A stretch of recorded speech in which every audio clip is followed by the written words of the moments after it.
News live കൊച്ചിയിലേക്ക് സ്വാഗതം. ഈ വാർത്തകൾ നിങ്ങൾക്കായി അവതരിപ്പിക്കുന്നത് Lutech solar solutions powered by Mayil food stuffs Mookkannoor, city tower, city wear and city shoes Angamaly and Cochin Kalabhavan Angamaly franchise. മനഃപൂർവ്വം ശസ്ത്രക്രിയ മുടക്കിയെന്ന ആരോപണം നുണ.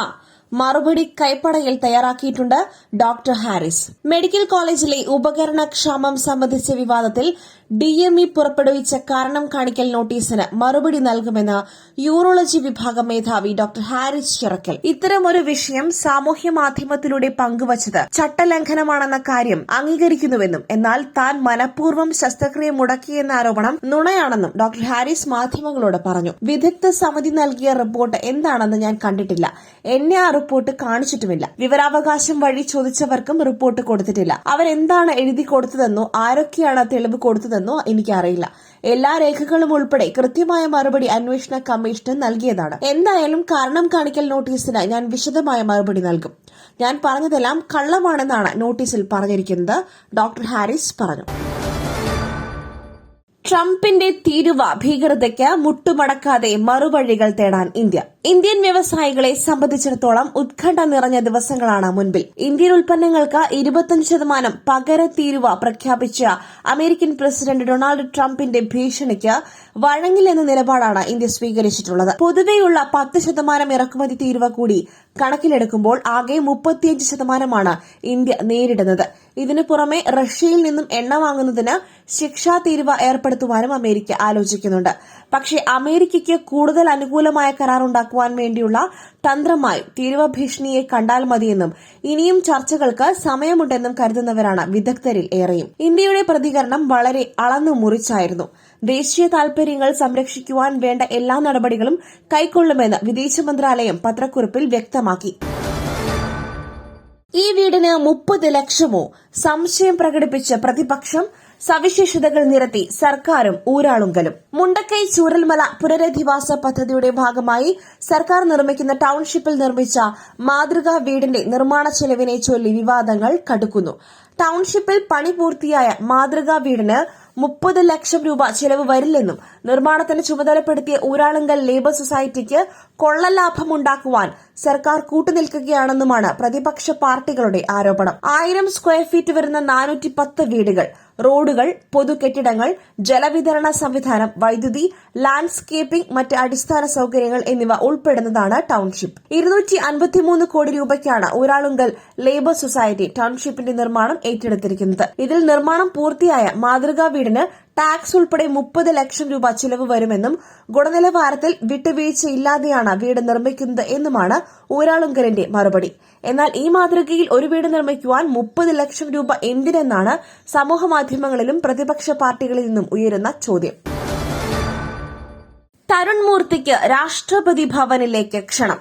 ബഹുമതിയായി കാണുന്നുവെന്ന പ്രതികരണം. വെറും 3 ചിത്രങ്ങൾ കൊണ്ട് മലയാള സിനിമയുടെ മുൻനിരയിൽ ഇരുപുറപ്പിച്ച സംവിധായകനാണ് തരുൺ മൂർത്തി.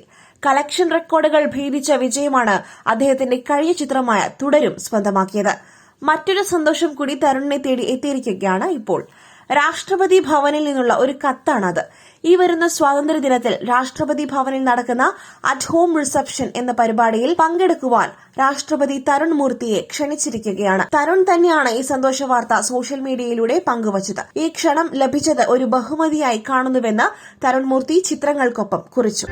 പുട്ടു രുചികരമാവണമെങ്കിൽ മയിലിന്റെ പുട്ടുപൊടി തന്നെ വേണം. അതിന് ചെമ്പാപ്പുട്ടാണെങ്കിലും അങ്ങനെ തന്നെ. മയിൽ റൈസ് ആൻഡ് ഫുഡ് പ്രൊഡക്ട്സ്, ശ്രേഷ്ഠം സമ്പുഷ്ടം. സംരക്ഷിക്കാൻ ആളില്ലാത്ത പ്രായമുള്ള 500 പേർക്ക് അഭയവും ചികിത്സയും നൽകും പദ്ധതിയുമായി സോനു സൂദ്. കുടുംബത്തിന്റെ പിന്തുണയില്ലാത്ത 500 മുതിർന്ന പൌരന്മാർക്ക് അഭയവും പരിചരണവും നൽകുന്നതിനായി വൃദ്ധസദനം ആരംഭിക്കുന്നതായി പ്രഖ്യാപിച്ച നടനും സാമൂഹിക പ്രവർത്തകനുമായ സോനു സൂദ് 52ാം ജന്മദിനാഘോഷങ്ങളുടെ ഭാഗമായി ബുധനാഴ്ച നടന്ന പരിപാടിയിലാണ് വൃദ്ധസദനം സ്ഥാപിക്കുവാനുള്ള പദ്ധതി നടൻ വെളിപ്പെടുത്തിയത്. 52ാം ജന്മദിനാഘോഷങ്ങളുടെ ഭാഗമായി ബുധനാഴ്ച നടന്ന പരിപാടിയിലാണ് വൃദ്ധസദനം സ്ഥാപിക്കുവാനുള്ള പദ്ധതി നടൻ വെളിപ്പെടുത്തിയത്. പിന്തുണയ്ക്കുവാൻ കുടുംബമില്ലാത്ത പ്രായമായവർക്ക് സുരക്ഷിതവും മാന്യവും അനുകമ്പ നിറഞ്ഞതുമായ ഒരു അന്തരീക്ഷം നൽകുവാനാണ് ഈ പദ്ധതി ലക്ഷ്യമിടുന്നത്. താമസ സൌകര്യത്തിനു പുറമെ അന്തേവാസികൾക്ക് വൈദ്യസഹായം, പോഷകസമൃദ്ധമായ ഭക്ഷണം, വൈകാരിക പിന്തുണ എന്നിവയും നൽകുമെന്നും അദ്ദേഹം അറിയിച്ചു. കോവിഡ്-19 മഹാമാരിയുടെ കാലത്ത് കുടിയേറ്റ തൊഴിലാളികളെ സഹായിച്ചതിന് അദ്ദേഹം ദേശീയ തലത്തിൽ ശ്രദ്ധ നേടിയിരുന്നു. കൂടാതെ പാവപ്പെട്ട വിദ്യാർത്ഥികൾക്കും രോഗികൾക്കും അദ്ദേഹം പിന്തുണ നൽകിയിട്ടുണ്ട്. സൂദിന്റെ മാനുഷിക പ്രവർത്തനങ്ങളോടുള്ള തുടർച്ചയായ പ്രതിബദ്ധതയുടെ ഭാഗമായാണ് ഈ സംരംഭവും ആരംഭിക്കുന്നത്. ആന്ധ്രാപ്രദേശ് മുഖ്യമന്ത്രി എൻ ചന്ദ്രബാബു നായിഡു സോനു സൂദിന്റെ തുടർച്ചയായ ജീവകാരുണ്യ പ്രവർത്തനങ്ങളെ പ്രശംസിച്ചുകൊണ്ട് അദ്ദേഹത്തിന് ജന്മദിനാശംസകൾ നേർന്നു. തന്റെ ഔദ്യോഗിക എക്സ് അക്കൌണ്ടിൽ പങ്കുവച്ച പോസ്റ്റിൽ മുഖ്യമന്ത്രി ജന്മദിനാശംസയ്ക്കൊപ്പം അദ്ദേഹത്തിന്റെ നിസ്വാർത്ഥമായ ജീവകാരുണ്യ പ്രവർത്തനങ്ങളെയും രാജ്യത്തുടനീളം നൽകുന്ന പിന്തുണയെയും പ്രശംസിച്ചു. വരും വർഷങ്ങൾ സന്തോഷവും ആരോഗ്യവും കരുത്തും നിറഞ്ഞതാകട്ടെയെന്നും ചന്ദ്രബാബു നായിഡു ആശംസ നേർന്നു. നഴ്സുമാർക്കും നിർമ്മാണ തൊഴിലാളികൾക്കും ആശങ്ക വേണ്ട. AI പല തൊഴിലുകളെയും സ്വാധീനിക്കില്ല. പഠനം. നിർമ്മിത ബുദ്ധി, ആർട്ടിഫിഷ്യൽ ഇന്റലിജൻസ് അഥവാ AI വിവിധ തൊഴിൽ മേഖലകളെ എങ്ങനെ സ്വാധീനിക്കുമെന്ന പ്രവചനവുമായി മൈക്രോസോഫ്റ്റ് റിസർച്ചിന്റെ പുതിയ പഠനം. AI ടൂളുകൾ ഏറ്റവും കൂടുതൽ സ്വാധീനിക്കുവാൻ സാധ്യതയുള്ള ജോലികൾ ഏതു തരത്തിലുള്ളവയാണെന്ന് പഠനം പ്രവചിക്കുന്നു.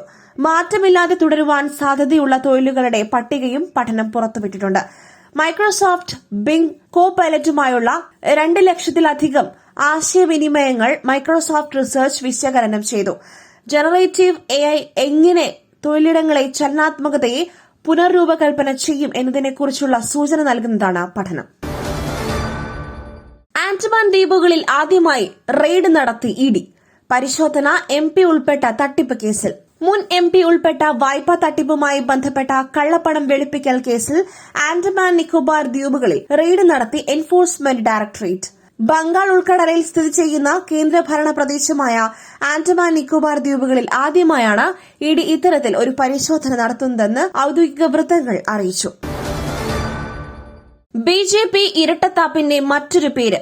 ഞങ്ങളുടെ നായകന് ഉറക്കം കൂടുതൽ വിമർശനവുമായി JSK സംവിധായകൻ. ഛത്തീസ്ഗഡിലെ ദുർഗിൽ കന്യാസ്ത്രീകൾ അറസ്റ്റിലായ സംഭവത്തിൽ BJP കേന്ദ്രമന്ത്രി സുരേഷ് ഗോപിയെയും BJP സംസ്ഥാന അധ്യക്ഷൻ രാജീവ് ചന്ദ്രശേഖറിനെയും രൂക്ഷമായി വിമർശിച്ച് JSK സംവിധായകൻ പ്രവീൺ നാരായൺ. ഛത്തീസ്ഗഡിലേക്ക് പാർട്ടി ജനറൽ സെക്രട്ടറിയെ അയക്കുവാൻ മണിക്കൂറുകൾക്കുള്ളിൽ തീരുമാനമെടുത്ത BJP തങ്ങളുടെ സിനിമയുമായി ബന്ധപ്പെട്ട വിവാദത്തിൽ എന്തുകൊണ്ട് ആത്മാർത്ഥമായി പ്രതികരിച്ചില്ലെന്ന് പ്രവീൺ ചോദിക്കുന്നു. ഇക്കാര്യത്തിൽ നിങ്ങളുടെ നായകനും ഉറങ്ങിപ്പോയി എന്നൊരു പ്രേക്ഷകന്റെ കമന്റിന് ഈയിടെയായി ഉറക്കം സ്വല്പം കൂടുതലാണെന്നായിരുന്നു സുരേഷ് ഗോപിയെക്കുറിച്ചുള്ള സംവിധായകന്റെ പ്രതികരണം. മറ്റൊരു വാർത്തയുമായി കണ്ടുമുട്ടുന്നതുവരെ നന്ദി, നമസ്കാരം.